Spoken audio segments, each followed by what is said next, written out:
did the work. You know, volunteers make the center function and make it an apple pie order because everybody takes the ownership. And I want to revisit this wonderful, and paraphrase this wonderful quote of Emerson, and this is what I say. When I got my bloated nothingness out of the way, the divine circuit flowed just as Spirit promises. And it does. It's when we surrender, give up, turn it over, then I become a believer. I become a believer. I'm a good dog in a dog's day life, and it's wonderful. It's my life. Prosperity has blessed me in numerous ways, my friends, and today I stand before you. Oh, my cane is here, but anyhow, I'm just standing still. But I'm pain-free. When I awakened from the surgical procedure, I was without pain.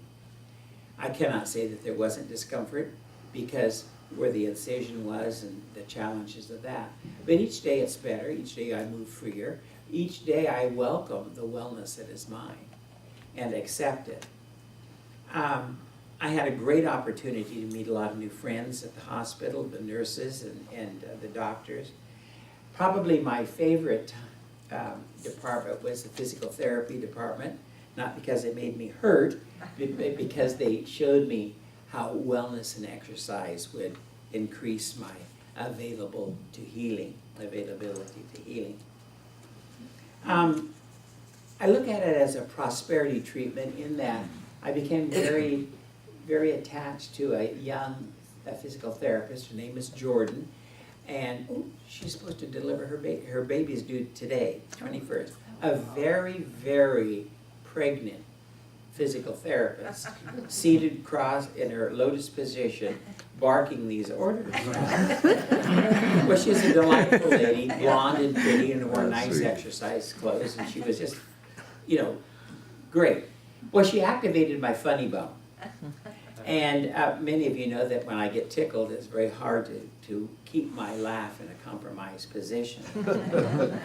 Well, this hip exercise takes the best of show.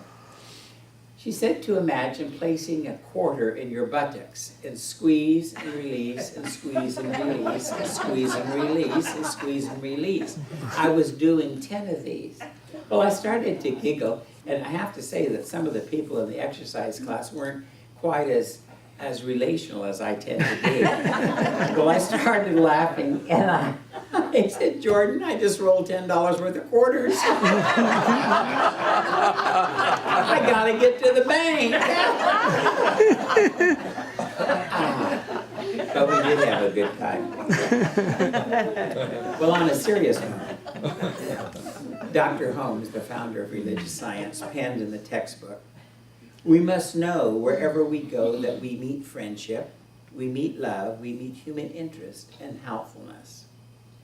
And I have received this message loud and clear, not only in my rehab and in the hospital and at the Robbins home, but just in life in general. Holmes further expresses in that quote, we must receive, utilize, and extend the gift. It's yours to use and enjoy, never to hoard or to greed. You've got to give it away. Well, this, beautiful beings, has prospered my wellness recovery. And it has taken me a little over 30 years to finally get it. But I've got both halves of the quote. And what I know that I cannot give without receiving, and I cannot receive without giving. It's reciprocal. Cause and effect, love and love.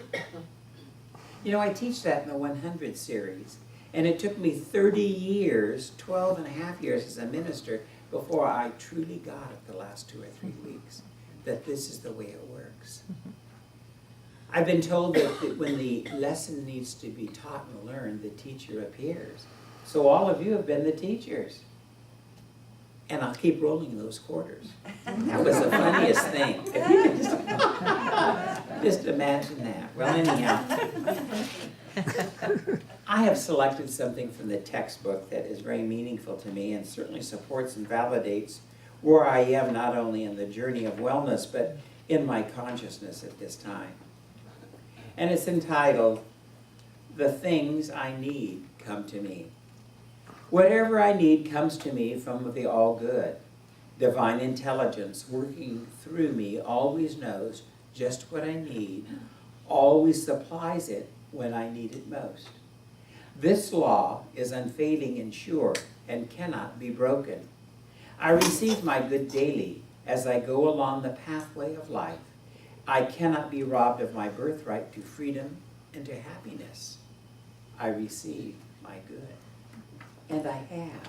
And I finally have become aware of it. Talk about confession for the soul. It's good.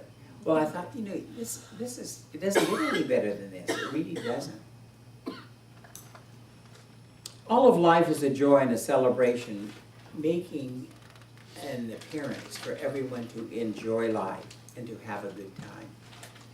It gives us an opportunity to savor the moment, to live now. To live now. It doesn't have to be yesterday or tomorrow. It is now. And we allow these gifts to brighten our area, to brighten our lives, to brighten our consciousness. And we have all these gifts that are so beautifully wrapped. We unwrap them, we live them, we accept them. Our part of the equation is to live it balanced and joyfully and fully present with the presence of spirit, the presence of the higher power, in the company of spirit. The individual must show up. And as Dr. Holmes has taught us so beautifully, we should turn to the living presence within, which is the Father in heaven. Recognize that power as the one and only power in the universe. Unify with that power and declare our word to be the presence, the power, and the activity of the one. So as we speak the word with our belief and our conviction and our knowing, it is in that thought that we accept that power, that law. It becomes a servant of spirit, ours to use, ours to illumine lives, to transform lives, to have the wellness that we desire in our life. Its logic is clear. Living it is, takes some of us a little longer, like it did me. I hope to speed up my attentiveness to what the gifts have been now. It's been a great opportunity. I found one power of unification and truthfulness, not only in my life, but in a dog's life.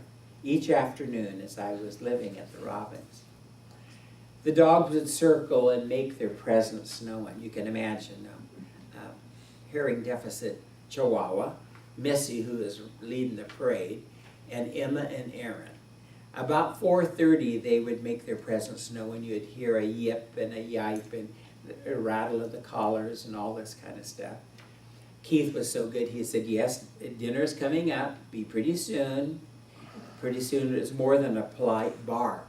And we became very aware that they wanted to be fed. Well, dinner time is scheduled at 5. And so we had this 4:30 to 5, we can't call it cocktail hour, I guess we could call it social grace time. We got to visit and pet and love, and they would do the perimeter of the room and let everything be known. I like to think of it as a physical calling to the Robins that they wanted to be fed. They'd have to have been blind and deaf not to hear all of this. That was very obvious they wanted to be fed. They wanted them to get with the program. Now they wanted to be fed. Well, precisely about 1:45 or 10:05, everything was fed. The large dogs were out on the patio area. The small dogs were in the kitchen, and they got little morsels of shredded chicken breast on top of their dry food. They feed well at the Robin.